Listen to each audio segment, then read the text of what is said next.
Welcome to the Marketing Behind Rapid Growth, the podcast where we explore the strategies, decisions, and growth engines behind some of the world's most successful technology companies.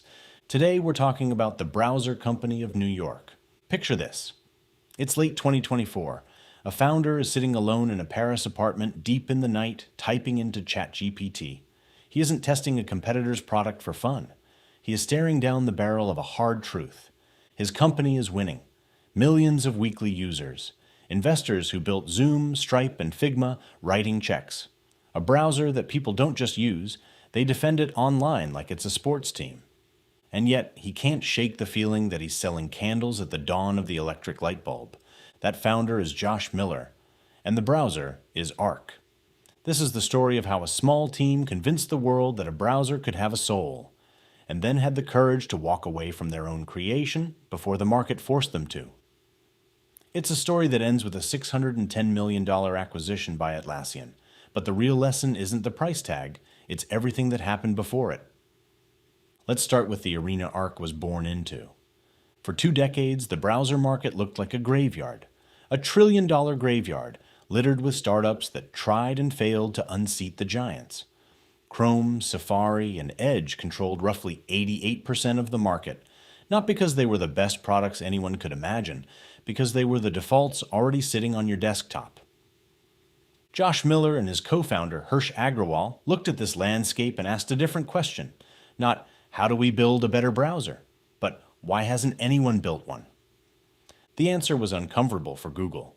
Chrome wasn't really a browser in their eyes. It was a funnel, a high-leverage pipeline feeding search ads. Any redesign that made users more efficient, say a single click that took you straight to Twitter instead of routing you through a search bar, could quietly tank billions in ad revenue. Google was optimizing for clicks, not for the human being squinting at the screen. That is the first strategic insight of this story. Incentives are the ceiling of innovation. You cannot out-innovate a competitor whose entire business model forbids them from changing.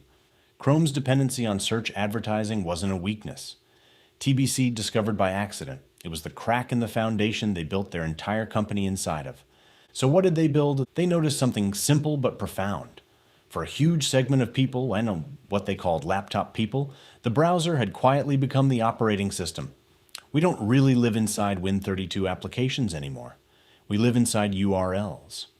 But while the tools we use inside those URLs, Notion, Figma, Slack, had become expressive and even joyful, the browser itself remained a dry, forgotten utility.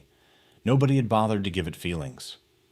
TBC decided to build what they described as the Tesla of browsers, a product optimized not just for function, but for how it made you feel while using it. That became Arc, your home on the internet. Arc threw out the old horizontal tab bar, a leftover from the document viewing era of the 90s, and replaced it with a vertical sidebar that treated tabs more like living applications. They introduced spaces to separate your work life from your personal life. They introduced boosts, which let users remix and, in their words, vandalize the websites they visited. But the real innovation wasn't visible to users at all. It was internal infrastructure, called the Arc Development Kit. This let former iOS engineers prototype native browser experiences quickly, without wrestling with the dense C++ code underneath Chromium.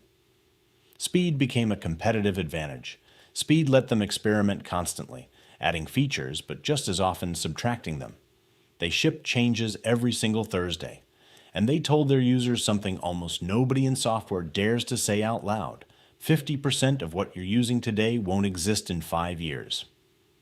Now here's where the story shifts from product strategy to marketing strategy, because building a beautiful, fast-moving browser is one thing. Convincing millions of people to abandon the browser already sitting on their desktop is an entirely different problem. This is where the browser company made its most unconventional bet.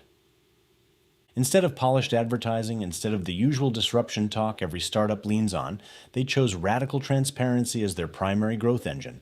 They didn't just release software, they released themselves. Josh Miller launched a YouTube series with a title that should make any typical PR department break out in a cold sweat. We might not make it. He responded publicly to criticism from influencers like MKBHD. He wrote and narrated personal essays about crying at art exhibits, about what he called heartfelt intensity as a design philosophy. This wasn't content marketing in the traditional sense. It was the deliberate construction of a narrative moat. Think about the problem TBC actually had. They didn't have Apple's default install base. They didn't have Google's distribution muscle. To get someone to switch their default browser is a genuinely high-friction behavioral change, one most people never make in their lives. So TBC needed something. Distribution money can't buy outright. They needed trust. By showing their scars in public, their doubts, their bugs, their internal disagreements, they turned ordinary users into members of a movement.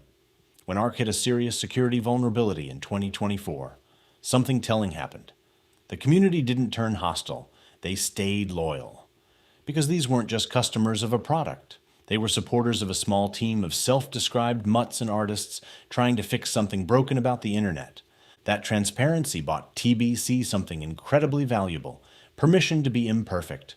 They could ship buggy, early, unfinished features because their most engaged users felt like they were standing in the laboratory alongside the founders, not simply receiving a finished product from a faceless company.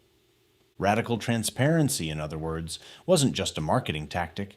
It was a trust-building mechanism that lowered the cost of acquiring users and, just as importantly, increased retention during the moments when the company needed grace the most. And they were about to need a lot of grace, because by mid-2024, a quiet crisis was building beneath the surface of all this success. Arc had a nickname internally: the saxophone. Beautiful, expressive, powerful in skilled hands, and incredibly difficult to learn. The company's most devoted users were fanatics, but the data told a different story about the average person opening Arc for the first time on a random Tuesday afternoon. They found it confusing. The new vocabulary of spaces and boosts and sidebars, all the things that made Arc special, were also the things creating friction. TBC had a name for this problem too: the novelty tax. If you ask users to learn an entirely new design language, the payoff has to be dramatically higher than the effort required, and the data was increasingly clear. For mainstream users, Arc's novelty tax was too high to pay. At the exact same moment, the ground underneath the entire industry was shifting. Large language models had suddenly made it possible to build something categorically different. Not a browser that simply loads and displays pages, but one that could act as an agent on your behalf. This put TBC's leadership in the middle of a genuinely difficult decision: keep refining the saxophone that their most devoted fans adored, or start over and build a piano that anyone could sit down and play. Miller has since said his biggest regret was not cutting the cord sooner. For months, the team hedged, quietly labeling their AI experiments Arc 2.0, as if a new coat of paint could stretch an aging architecture into the next era of computing. Eventually, they faced the truth. Arc's foundation simply wasn't built for what was coming, so they made the hardest call a founder can make.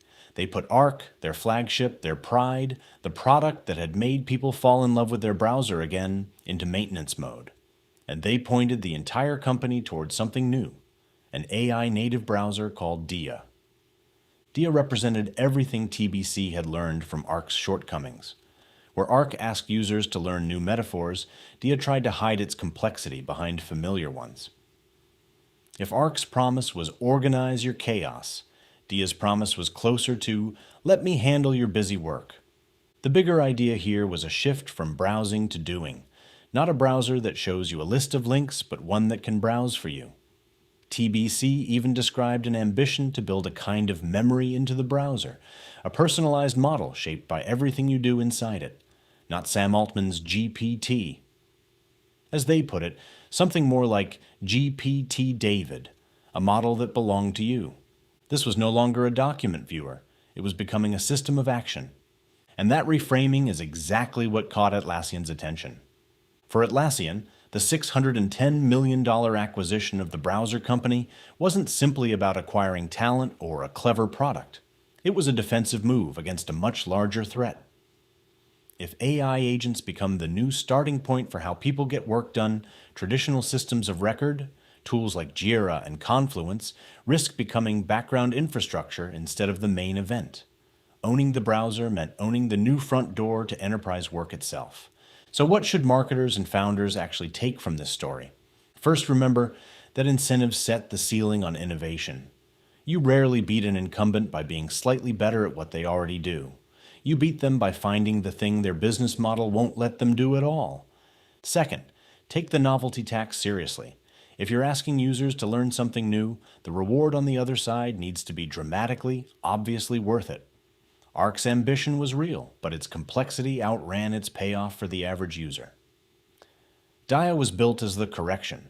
Third, radical transparency can be a genuine growth engine, not just a feel-good brand exercise. In a low-trust environment, authenticity becomes a distribution channel in its own right. TBC's willingness to show its doubts publicly lowered the emotional cost of switching for new users and kept its community loyal through real turbulence. And finally, sometimes you have to kill your darlings before the market does it for you. Walking away from Ark was agonizing precisely because Ark was working, but Miller and his team recognized that their bigger vision needed a leap, not another incremental update. The browser company never set out to build just a browser. They set out to build a more human relationship with technology. Ark may fade into a footnote of the pre-AI web, but the shift it forced across the industry, the idea that a browser could have a personality, a point of view, even a soul, is likely to outlast the product itself. For founders and marketers watching from the outside, the takeaway isn't that you need Google's budget or Apple's distribution to compete. Sometimes what you need is enough heartfelt intensity to convince the world that better is possible. This was the marketing behind rapid growth. See you in the next episode.